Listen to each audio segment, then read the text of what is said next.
अस्सलाम वालेकुम व्यूअर्स, उम्मीद करता हूँ आप सब खैरियत से होंगे। मैं हूँ ज़ुनैर अशरफ और आज बेसिकली एक हमारे पास मेहमान आए हैं, उनसे कुछ बातचीत की जाएगी। उनका अपना भी फार्म है, उनसे कुछ टिप्स ली जाएंगी, उनका कितना एक्सपीरियंस है, कोई ना कोई अच्छी चीज़ हमें सीखने को मिलेगी। तो वीडियो फुल वॉच कीजिएगा। तो चलें जी, मैं वीडियो शुरू करता हूँ। अच्छा, अस्सलाम वालेकुम सर। जी वालेकुम अस्सलाम। सर उर्दू में बात करें या पंजाबी? जी उर्दू में। उर्दू में। सर बेसिकली अपना नेम बता दें। जी मेरा नाम मोहसिन रज़ा है और मेरा ताल्लुक़ नारवाल से है। बहुत आला हो गया सर। सर आप साहिवाल सिटी में हमारे पास मौजूद हैं, तो इसकी कोई रीज़न बताएं दोस्तों को। सबसे पहले ये है कि मैंने अशरफ साहब के यूट्यूब पे लेक्चर्स जो हैं वो काफ़ी ज़्यादा वॉच किए हैं। तो जो मैंने लर्न किया इनसे, कह लें कि ये उस्तादों को भी उस्ताद है माशाल्लाह, इनके शागिर्द भी काफ़ी ज़्यादा हैं इस एरिया के अंदर। और इनका नाम भी, जिस तरह ये इनकी वो कह लें कि नॉलेज है कि फ़लाँ जगह पे फ़लाँ बंदे के पास जाएं तो आपको अच्छा माल मिलेगा। तो जो बंदा इतना नॉलेज रखता है तो ज़ाहिर है पीछे इसका कोई ना कोई लिंक होता है। तो इसी सिलसिले में कह लें कि मैं इनके पास आया हूँ। एक तो मैंने जानवर परचेज़ करने हैं यहाँ पे, और कह लें कि इनके थ्रू करने हैं। इनका माशाल्लाह मैंने माल देखा था यूट्यूब के ऊपर, मुझे बड़ा इम्प्रेस किया, बड़ा मुतासर किया, मुझे बड़ा अच्छा लगा। तो मैंने अपनी आंखों से यहाँ पे आके मुशाहदा किया है, एक से बढ़ के एक माशाल्लाह इनके पास जानवर मौजूद है। और कह लें कि ये अपनी नस्ल तैयार कर रहे हैं। तो मैंने बड़ी इनसे रिक्वेस्ट की कि मुझे कोई ना कोई जानवर जो है ना वो सेल कर दें। तो बड़ी रिक्वेस्ट की, मतलब कह लें कि देखने के काबिल था इनका जो है ना। लेकिन इन्होंने कहा जी हमने अपना नहीं वो सेल करना, हम पहले सेल करते थे, अब दोबारा जो है ना हम कह लें कि अपना माल जो है ना वो तैयार कर रहे हैं देंगे। तो कल मैं आया था यहाँ पे, मंडी मैंने विज़िट की। तो मंडी में तो समझ लें कि काटू किस्म का माल आता है।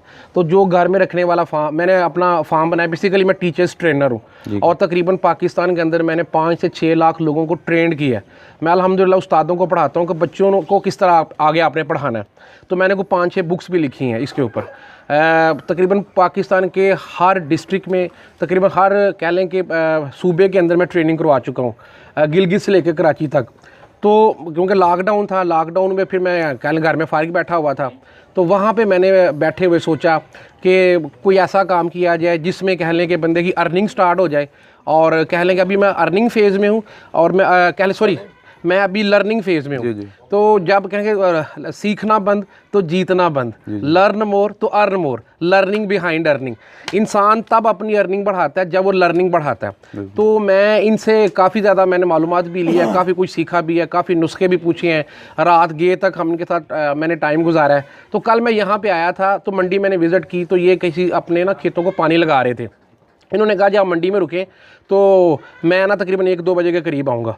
तो मैंने मंडी विज़िट की। मंडी में देखा जो माल था वो काटू किस्म का था, मैं देखने वाला नहीं था, बिल्कुल देखने वाला माल नहीं था। तो रेट था आसमान को छू रहा था। तो मैंने साहिवाल मंडी का नाम सुना हुआ था। तो मैंने फिर क्या किया कि मैं उधर वेट करता रहा। इनको मिलने के लिए और भी साथी आए हुए थे, तो वो भी इनका वेट कर रहे थे। वो इनके पीछे ही आ गए, इनको साथ लेकर मंडी में आए। तो फिर मैंने इनके साथ 1-2 जगह पे गया, हुसनैन साहब का माल देखा। तो फिर उनके साथ वो बंदे भी आ गए। तो कल इन्होंने माशाल्लाह कह लें कि एक पार्टी के पास मुझे लेके गए। वहाँ पे एक बकरा था ब्रीडर, अभी उसको दोंदा लगा हुआ था।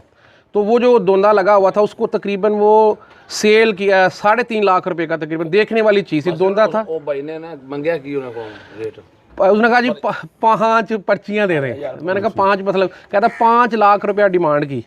तो हम तकरीबन को 8-10 लोग थे। हर बंदे ने कन्विंस करने की कोशिश की, रिक्वेस्ट करने की कोशिश की कि कुछ ना कुछ जो है ना वो पैसे छोड़े। लेकिन वो बंदा जो था वो कहला अपनी अड़ीफ था। हम हर तरह का हथकंडा इस्तेमाल किया कि ये पैसे दो, लेकिन वो कहता मैंने बेचना ही नहीं है, मैंने देना ही नहीं है इससे कम। तो कुछ मैंने रिक्वेस्ट की, कुछ सर ने, कुछ उन लोगों ने रिक्वेस्ट की। तो बड़ा तोड़ तड़ा के तो जो कह लें कि तकरीबन 3.5 लाख रुपए में वो डील मच्योर हुई। तो बकरा देखने वाला था, तकरीबन उसकी हाइट तो थी वो 44 इंच के करीब थी, 44 इंच के करीब उसकी हाइट थी। तो कह लें कि जो एक ब्रीडर के अंदर क्वालिटीज़ होनी चाहिए वो मेरे ख्याल में आरफ वाले में लेके गए हैं, असद साहब हैं कोई, तो वो लेके गए हैं। तो वो उसका नकौड़ा, उसके कान, उसकी हाइट 44 इंच थी, उसके चिपटे हुए सींग थे, वो देखने वाला था। मतलब अभी दोंदा था तो उसकी 44 इंच के करीब हाइट थी। तो वो कह लें कि मेरे नॉलेज में भी इजाफा हुआ। मैंने भी नाम सुना हुआ था कि इतने लाख रुपए का बकरा सेल होता है, जैसे 10 लाख का बकरा सेल होता है, 5 लाख का सेल होता है। लेकिन जब मैंने वहाँ पर देखा तो मैं खुद दंग रह गया। तो उन्होंने भी मुझे, दोस्त से साथी कह रहे थे कि सिर्फ आपने वहाँ पर खड़े होकर डील देखनी है ताकि आपको अंदाज़ा हो जाएगा।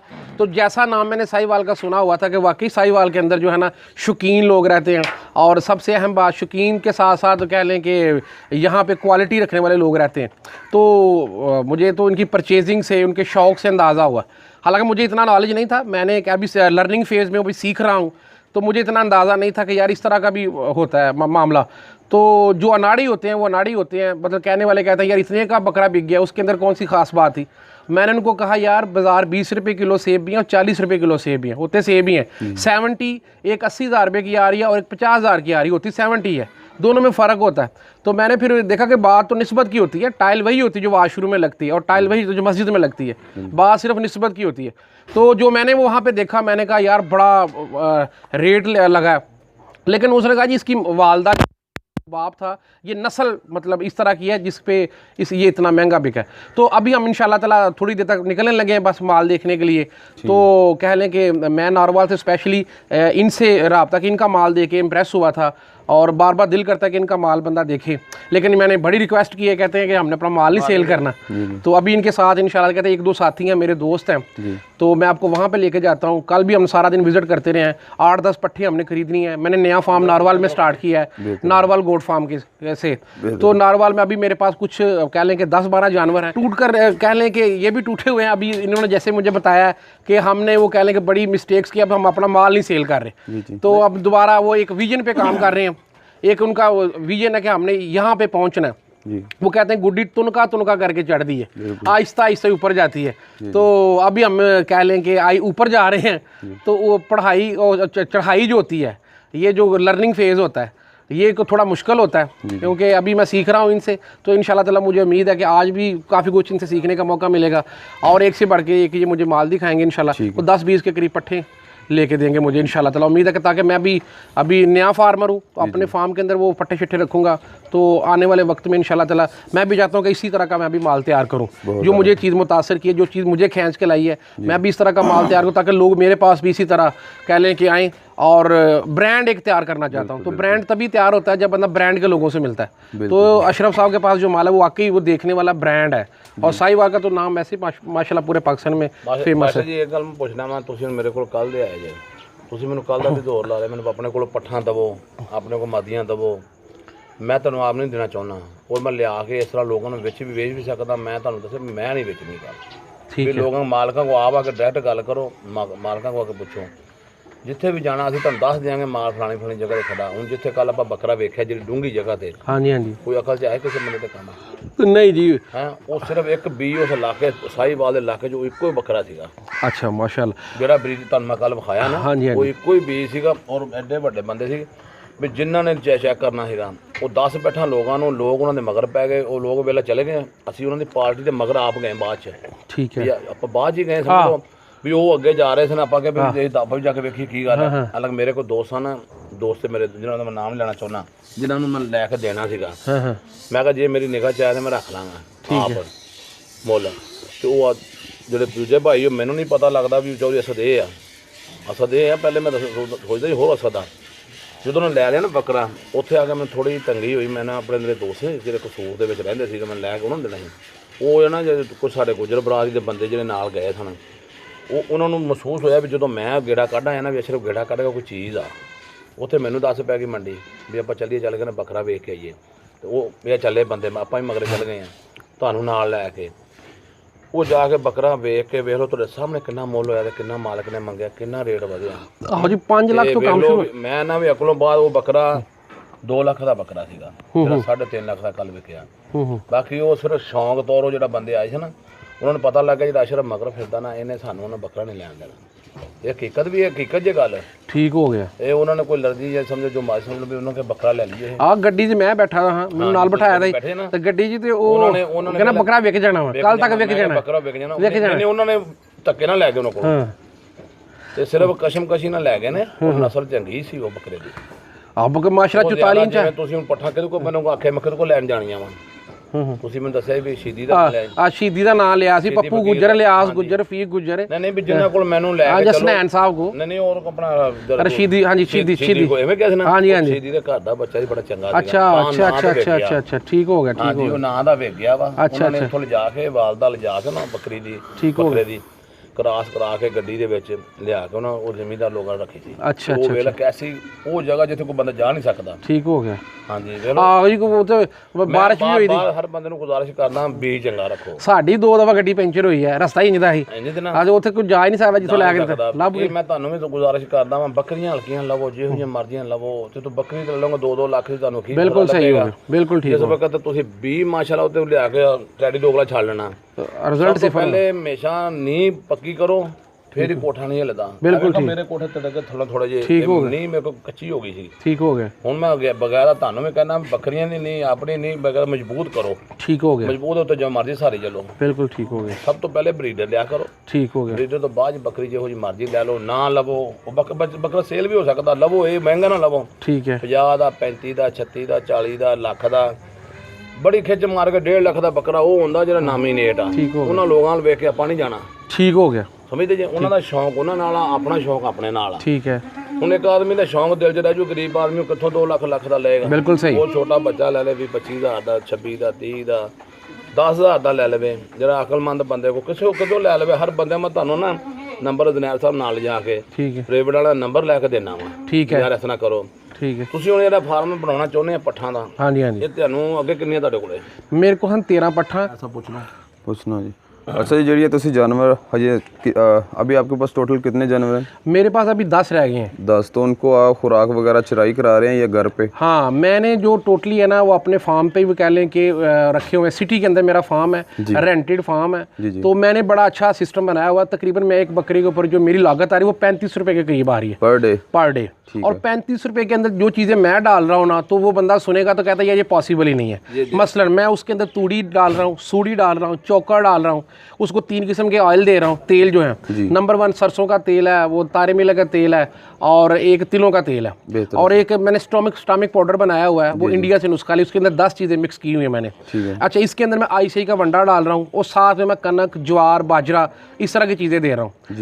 बिल्डिंग मेरी जो है वो 10 मरले का वो कह लेंगे मैंने हवेली बनाई हुई है। उसके अंदर मैं अभी इनके भी इंशाल्लाह ताला 10-15 जानवर क्योंकि छोटी जो दुकान होती है वो बंदे को खाती है। जितना आप माल ज़्यादा डालेंगे वो आपकी कास्ट कम होती जाएगी। अभी मेरी 10 जानवरों के ऊपर जो कास्ट आ रही है पर डे की वो 350 रुपये के करीब है। एक महीने का तकरीबन 1300 रुपया खर्चा बनता है पर जानवर का, एक जानवर का। तो तकरीबन 1 साल की आप कैलकुलेशन निकाल लें 13-14 हज़ार रुपये एक पड़ेगा। अगर आप एक पट परचेज कर लेते हैं मतलब अच्छी किस्म की और उसकी वो कास्ट डाल लेते हैं तो मैंने जो कह लेंगे स्टडी किया इसको जो लर्न किया उस्तादों से कि ये चराई पे लेके जाते हैं। अगर आपके पास 100 जानवर है तो कम से कम आपको 4-5 बंदे रखना पड़ेंगे और एक काबल बंदा जो होता है तकरीबन 15-20 हज़ार रुपये का पड़ जाता है पर मंथ। चाहे आप उसको दिहाड़े पे देख लें चाहे आप उसको सैलरी दे के देख लें लेकिन आपको जो कम से कम पड़ जाएगा ऑलमोस्ट 15-20 हज़ार के करीब पड़ जाएगा। 5 बंदे रखते हैं तो लाख रुपए के पड़ गए आपको। तो अपना एक फार्म बनाएं उसके अंदर आप साइलेज डालें उसको ये चीज़ें डालें अच्छी खुराक दें ना आपको। अगर आप थोड़ा बड़ा फार्म बना लें ताकि उसके अंदर वॉक शाक करने के लिए तो मैं ये समझता हूँ कि जो मैंने स्टडी किया पर्सनली एक्सपीरियंस किया मैंने 2-4 माह हुए हैं मुझे रखे हुए तो मेरा तजर्बा बड़ा अच्छा। मेरे जानवर जो माशाल्लाह मैं उनको फैक्टरिंग भी करवा रहा हूँ। मेरे जानवरों ने एक माह के अंदर 5-5 किलो वजन भी गेन किया है, 3-3 किलो भी वजन गेन किया। मैंने वो एक तक्कड़ सा बनाया हुआ है वेट गेन करने वाला और वेट वो जिससे करते हैं वेट मशीन है मेरे पास तो उसके साथ वेट करता हूँ तकरीबन 100 ग्राम प्लस जो है पर डे मेरा बकरे जो वो वेट गेन कर रहे हैं डेली अल्हम्दुलिल्लाह। तो कास्ट भी कम आ रही है और रिजल्ट भी अच्छा मिल रहा है मुझे और मुझे टेंशन भी कोई नहीं। आप देखें पीछे कोई बंदा नहीं है फार्म के ऊपर। सिर्फ मैं अपने भाई को कॉल करता हूँ कहता हूँ आप जाके ना उसको बस एक नज़र देख लें 10 मिनट के अंदर वो चीज़ें मिक्स करता है और डाल देता है सुबह भी और शाम भी। एक टाइम हम सब्ज़ चारा देते हैं उसको और एक टाइम जो है ना ये मिक्स चीज़ें दे रहे हैं। अच्छा फर्स्ट टाइम सब्ज़ चारा है या सेकंड टाइम? हम सेकंड टाइम सब्ज़ चारा देते हैं, कभी सेकंड टाइम का देते हैं कभी फर्स्ट टाइम। हम ना दुनिया के अंदर ना एक चीज़ है जो मैंने लर्न किया है वो ये है कि बैलेंस करना होता है आपने। मौसम के मुताबिक हम चीज़ों को लेके चलते हैं। हम देख लेते हैं कि अगर येलो कलर का पीले कलर का पेशाब कर रही है तो हम उसको सब्ज़ चारा थोड़ा ज़्यादा कर देते हैं। वो जो गर्म चीज़ें हीट वाली वो कम कर देते हैं गर्मियों के अंदर। अगर हम देख लेते हैं कि ये वाइट पेशाब कर रही है तो हम वो गर्म चीज़ें थोड़ी बढ़ा देते हैं इसकी। ठीक है सर। ये 2-4 चीज़ें हैं जो हम जिसको बैलेंस करके चल रहे हैं, हम बराबर करके चल रहे हैं। बहुत आला सर। यानी कि ठंडा और गर्म दोनों मिक्स करके जैसे बिजली पैदा होती है प्लस और माइनस से बैलेंस किया हुआ हमने। ना ज़्यादा गर्म देना ना ज़्यादा ठंडा देना। और जब हम गर्म देते हैं गर्मियों के अंदर भी साथ में शक्कर वाला पानी दे देते हैं, बेसन दे देते हैं, बेसन वाला पानी दे देते हैं इसको। साथ में थोड़ा सा हल्का काला नमक डाल देते हैं उसके अंदर ताकि बैलेंस रहे। तो बैलेंस के साथ लेके इसलिए वो ज़्यादा वजन गेन कर रही है। बेहतर। सर आपने बताया कि ऑयल वगैरह भी आप दे रहे हैं जानवरों को, वो सिंपल या वनडे में मिक्स करके दे? हाँ, वनडे में मिक्स करके सारी चीज़ें मैं एक ही दफ़ा मिक्स कर लेता हूँ। बहुत आला। मुझे 5 से 7 मिनट लगते हैं तकरीबन, सुबह 5 से 7 मिनट लगते हैं शाम को। वंडा डेली तैयार करते हैं या? वंडा डेली देते हैं। नहीं, तैयार भी डेली करते हैं? नहीं, तैयार करके हमने रखा हुआ। हमने पहले एक दिन ना क्या फैक्टरिंग पाउडर उसमें डालिए, मिनरल्स डालिए, सारा कुछ जो है वो हमने रेडीमेड ही लिया सारा कुछ मार्केट से। गंदम, ज्वार, गंदम और ये मकई और बाजरा और मिनरल्स और फैक्टरिंग पाउडर जो उसमें होता है, और साथ में हमने स्टॉमिक पाउडर एक ही बार तोड़े के ऊपर रखा और सारा मिक्स किया, उसको मिक्स करके हमने वो एक थैला सा बना लिया, एक बोरी के अंदर डाल दिया। तो वो हम 3-4 बुके वो डाल लेते हैं, 3-4 सूड़ी की डाल लेते हैं, 3-4 चोकर की डाल लेते हैं, 3-4 वो तूरी की डाल लेते हैं, मिक्स करते हैं उसको एक ही बार। उसके अंदर ऑयल एक दिन छोड़ के एक दिन हम ऑयल इस्तेमाल करते हैं। सरसों का ऑयल वो ज़्यादा इस्तेमाल करते हैं और तारे मिले का और तिलों का जो ऑयल वो थोड़ा थोड़ा इस्तेमाल करते हैं। वो गर्मी है, थोड़ा ही वो ताकत के लिए जस्ट। और माशाल्लाह जो हम लेके आए हमारा कह लें कि दिनों में वो वेट गेन कर रहे हैं, दिनों में उनके ऊपर शाइन आ रही है, वो एक्टिव है अल्हम्दुलिल्लाह, किसी किस्म की प्रॉब्लम नहीं है। मतलब मैं बेसिकली टीचर्स ट्रेनर हूँ, तो मैं अपनी फील्ड को भी टाइम दे रहा हूँ और साथ में एक बंदा रखा हुआ है मैंने। यहाँ कभी मेरा भाई चला जाता है या मेरे घर में से कोई बंदा चला जाता है, एक फैमिली को मैंने रखा हुआ है, वो फैमिली उसको वॉच करती रहती है। तो रेंट तो मैं दे ही रहा हूँ, वो फैमिली फ्री रह रही है। तो मैंने उसको कहा यार तुम यहाँ इसके ऊपर ध्यान रखो, तो बाकी अल्लाह की सपोर्ट। मतलब बड़े कम पैसों में बड़ा अच्छा सेटअप बना लिया है। तो ये एक प्लान, एक आइडिया मैं शेयर कर रहा हूँ कि कम पैसों में भी बंदा अच्छा कर सकता है। जो लोग बकरियां चराने के लिए चराई पे नहीं लेके जा सकते, अब वो भी ये फार्म स्टार्ट कर सकते हैं। पढ़े लिखे लोगों के लिए भी ये मसला हल हो गया। अब हम बंदे रखेंगे, चराई पे लेके जाएंगे, फिर हम वो कह लें कि इतना जो है वो कह लें कि मुश्किल समझते हैं इस फील्ड को ना, ये बंदे रखना पड़ते हैं, चराई करवाना पड़ती है। देखिए पहले ज़माने में ना लोग तलवारबाजी और नेज़ाबाजी सीखते थे। आजकल गन पिस्टल का दौर है, टेक्नोलॉजी का दौर है, आईटी का दौर है। नोकिया ने सीखा नहीं है, कहते हैं सीखना बंद तो जीतना बंद। अब नोकिया ने सीखा नहीं, नोकिया कीपैड पे ही रहा है। वो उसने सीखा नहीं है तो नोकिया बंद हो गया। अब कह लें कि कुछ लोग फर्स्ट मूवर होते हैं, कुछ लोग फास्ट मूवर होते हैं। नोकिया फर्स्ट मूवर था, यानी कि वो बंद सैमसंग, ओप्पो, वीवो, ये फास्ट मूवर है। ज़माना फास्ट मूवर का है और फास्ट मूवर वही बनता है जो ज़्यादा सीखता है। तो जो लर्निंग होती है वो सारी ज़िंदगी बंदा सीखता है। तो लर्न मोर तो अर्न मोर, अगर आप ज़्यादा सीखेंगे तो ज़्यादा कमाएंगे। तो अब ज़माना बदल गया। मैंने जो खुद पर्सनली एक्सपीरियंस किया है कि चराई से मैंने डबल वो कह लें कि कास्ट भी कम करके ज़्यादा प्रॉफिट लिया, ज़्यादा बेनिफिट लिया है। जो मैंने अभी तक जो लर्न किया है वो मुझे ज़्यादा कंफर्टेबल भी है, मुझे कोई टेंशन नहीं है। मैं देखो घूम रहा हूँ, जहाँ जानवर परचेज़ करने हैं वो साहिवाल के अंदर, पीछे मैं नारोवाल में, वो मेरा काम भी चला। मैं तकरीबन मैं कल का निकला हूँ, तो मैं कल भी सारा दिन यहाँ पे गुजारा और आज भी तकरीबन मुझे पूरा दिन लग जाना। वगरना तो आपके पास पूरी टीम होनी चाहिए। या अगर आप ईद वाले दिन भी बकरियों को तो 100 रुपये आप दे नहीं सकते कि ये लो जी 100 रुपये अपनी मर्जी का जो कुछ मर्जी खा लो। हाँ, अगर आप चराई करवाते हैं तो बंदा फार्म पे 1,000 भी रख के तो उधर ही वो मिक्स करें, साइलेज वगैरह या दूसरी चीज़ें मिक्स करके इनको डाल दें, आप जहाँ मर्जी घूमें, इनके आपकी लाइफ डिस्टर्ब नहीं होगी। चाहे आप दुबई में जाके लेमन मार्ट पिए बीच के ऊपर जाकर, आपके जानवर की भी सेवा हो रही है, बीमारियाँ भी कम लगेंगी, वो हेल्दी भी होगा, एक्टिव भी होगा और मतलब किसी किस्म की प्रॉब्लम नहीं होगी, बीमारियाँ कम से कम आएंगी। जब चराई पे लेके जाएंगे थनों का मसला आ जाएगा, कांटे लगेंगे, गर्मी होगी। सर्दियों में वो कह लें कि मैंने जो ऑब्जर्व किया, सर्दियों में चारा कम होता है। लोग यहाँ कह लें कि जिस एरिया में रहते हैं तो वहाँ पे हर जगह पे तो वो दरख्त वगैरह नहीं होते, तो वो क्या करते हैं किसी दोस्त का सहारा लेते हैं, वहाँ से जानवर उठाते हैं, किसी दूसरे शहर ले जाते हैं, तो वहाँ पे 3-4 माह गुजारते हैं। तो वो भी एक तकलीफ होती है, अपने शहर को छोड़ के जाना, किसी के पास रहना, फिर वहाँ पे पत्थर काटना सारा दिन। तो ये फार्म के अंदर रख के खुशक चीज़ों के ऊपर भी जो ना वो मामला कर सकते हैं। मैंने ये चीज़ नोट की। कितने टाइम से गोट फार्मिंग कर रहे हैं? अच्छा, मुझे तकरीबन अभी 2 से 2.5 माह हुए हैं गोट फार्मिंग करते हुए। और आप अपने एक डे का कितना टाइम इन पे स्पेंड करते हैं? तकरीबन मैं जो टाइम स्पेंड करता हूँ चारे के ऊपर वो 10 मिनट है, सुबह वो 10 मिनट शाम को। वैसे मैं एक चक्कर लगाता हूँ, एक नज़र सबको देख लेता हूँ, कोई बीमार तो नहीं। अभी तक अल्हम्दुलिल्लाह अल्हम्दुलिल्लाह अल्हम्दुलिल्लाह अल्हम्दुलिल्लाह हमें कोई मसला नहीं आया। माशाल्लाह। ਤੁਸੀਂ ਇੱਕ ਮਹੀਨਾ ਜੋ ਚਰਾ ਪਾਇਆ ਵਾ ਵੰਡਾ ਮੁੰਡਾ ਤੇ ਉਹਦਾ ਤੁਸੀਂ ਵਜ਼ਨ ਤੋਲਿਆ ਕੋਈ ਵਧਿਆ ਕਿੰਨਾ ਫਰਕ ਪਿਆ ਵਾ? ਵਜ਼ਨ ਤਕਰੀਬਨ ਸਾਡਾ ਡੇਲੀ ਦਾ 200 ਗ੍ਰਾਮ 100 ਗ੍ਰਾਮ ਵੱਧ ਰਿਹਾ ਵਾ ਮਹੀਨੇ ਦੇ ਵਿੱਚ। ਤਕਰੀਬਨ ਕੁਝ ਜਾਨਵਰਾਂ 3 ਕਿਲੋ ਵਜ਼ਨ ਵਧਾਇਆ, ਕੁਝ ਨੇ 4, ਕਿਸੇ ਨੇ 5, ਕਿਸੇ ਨੇ 2 ਕਿਲੋ ਵਜ਼ਨ ਵਧਾਇਆ। ਮਤਲਬ ਇਹ ਲੋਕ ਹੌਲੀ ਨਸਲ ਦਾ ਵੀ ਲੈ ਕੇ ਗੋਸ਼ਤ ਵੀ ਵਧਾ ਸਕਦੇ ਨੇ ਤੁਹਾਡੀ ਖੁਰਾਕ ਨਾਲ? ਜੀ ਜੀ ਬਿਲਕੁਲ, ਤੇ ਉਹਦੀ ਨਿਸਬਤ ਨਾਲ ਯਾਨੀ ਕਿ ਤਰੱਕੀ ਬੰਦਾ ਪਾ ਸਕਦਾ ਵਾ? ਸਰ ਬਹੁਤ ਜ਼ਿਆਦਾ ਤਰੱਕੀ ਕਰ ਸਕਦਾ। ਤੁਹਾਡੀਆਂ ਪ੍ਰੋਬਲਮ ਜਿਹੜੀਆਂ ਨੇ, ਮੁਸ਼ਕਲਾਂ ਜਿਹੜੀਆਂ ਨੇ, ਇਹ ਬਹੁਤ ਹੀ ਮਿਨੀਮਾਈਜ਼ ਹੋ ਜਾਣਗੀਆਂ। ਇਹ ਮੈਂ ਜਿਹੜਾ ਨੋਟ ਕੀਤਾ ਵਾ, ਅਸੀਂ ਤੇ ਨਵੇਂ ਬੰਦੇ ਆ, ਲੇਕਿਨ ਜਿਹੜੇ ਬੰਦੇ ਆਸਾਨ ਬੰਦੇ ਨੂੰ ਉਹੀ ਕੰਮ ਲੱਗਦਾ ਜਿਸ ਕੰਮ ਦਾ ਬੰਦਾ ਯੂਜ਼ ਟੂ ਹੁੰਦਾ ਵਾ।